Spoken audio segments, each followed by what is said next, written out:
Hi, I'm Lisa Harrison. I'm with the Tukwila Police Department, and I'm in the training division.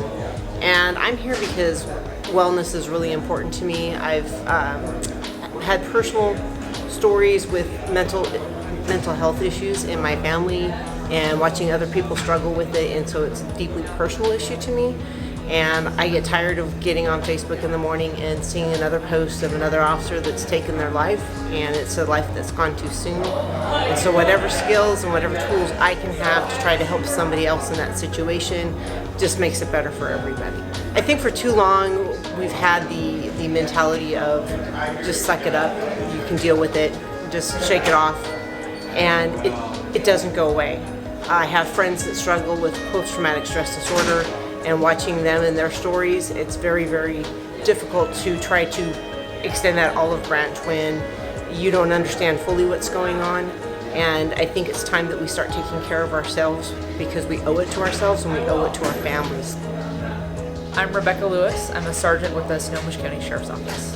And I'm here because wellness is very important to our agency, and I want the tools and resources to help, well, not only myself, but I'm on our peer support team, so I want to help the other officers and deputies that I work with on a day-to-day basis. I think now more than ever we need to normalize taking care of ourselves. You know, it's the whole analogy of you got to put your own mask on before you help others, and we're so used to helping other people all the time that we start to neglect ourselves. So in order to not just survive in this job but thrive in it, we have to start taking care of ourselves and making that a priority.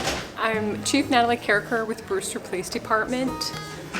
The reason I attended the First Responders Conference is to obtain knowledge and resources to bring back to my agency. I think it's important to have these. Began law enforcement in 2001 as a police officer, and I was always told back then, just keep it in your head, don't say anything.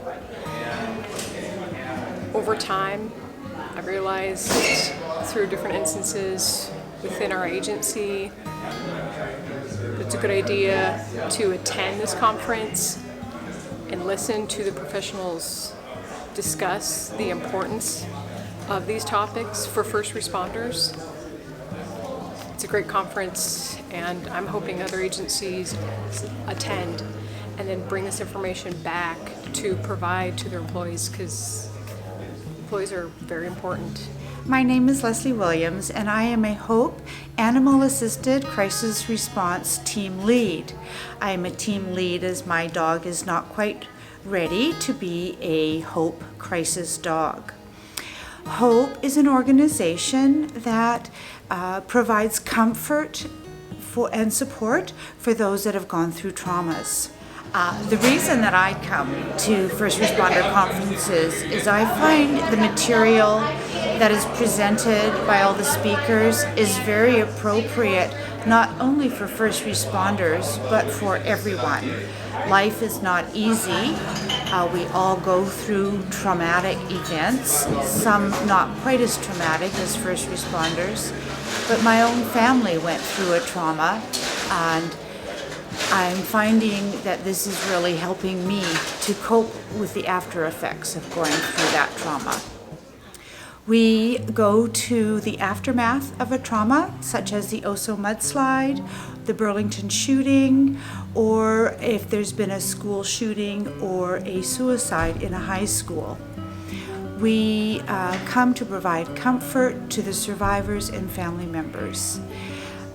The reason that we are at the first responder conferences is to provide comfort and support to those first responders that may be attending and having some emotional difficulties, who are very stoic because it's very difficult to show any emotions.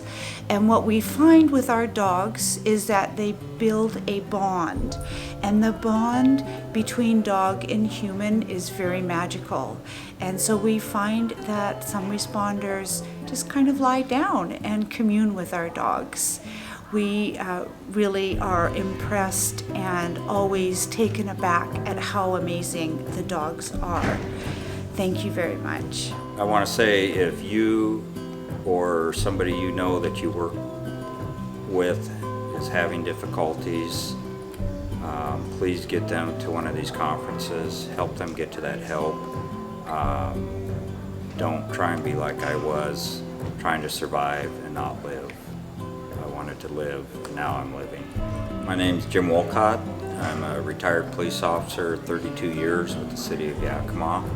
I just retired 10 and a half months ago. The reason I'm at this conference and first responder mental wellness is important to me is towards the end of my career, the difficulties that started cropping up in my work life and personal life at home were becoming overwhelming. I thought my solution was to retire and I could walk away and leave everything behind. I prided myself in being a survivor through all the different incidents I've been involved in. And I started realizing that surviving was not living, and I wanted to live. I didn't want to just simply survive. My work and professional life was suffering. My personal life at home was suffering. My plan to put everything in a proverbial box and lock it in the closet and walk away from it when I retired failed miserably on the first day.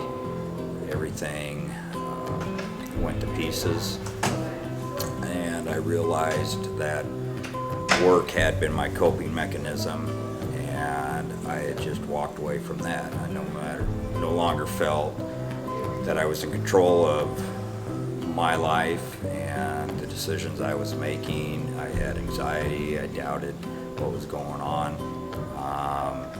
and depression, and thought very quickly that retirement was going to not work out the way I planned. 5 weeks after retirement, I had checked myself into intensive outpatient or inpatient care for PTSD trauma with first responders. It's important to go to these conferences because we all struggle and have different battles going on that layer up and build up over the years. The stigma in our chosen profession has been you have to be strong, and if these things are bothering you, you're weak, and you need to get over it and keep pushing forward. When somebody comes to these conferences, I think there's something for everybody that you'll identify with one of the speakers somewhere and realize that it's normal to have these struggles and these doubts and questions and problems in your life, and it's not the end, it's the beginning. You just need to learn to find that safe place to go, somebody you can trust and connect with to help you learn to cope with these issues.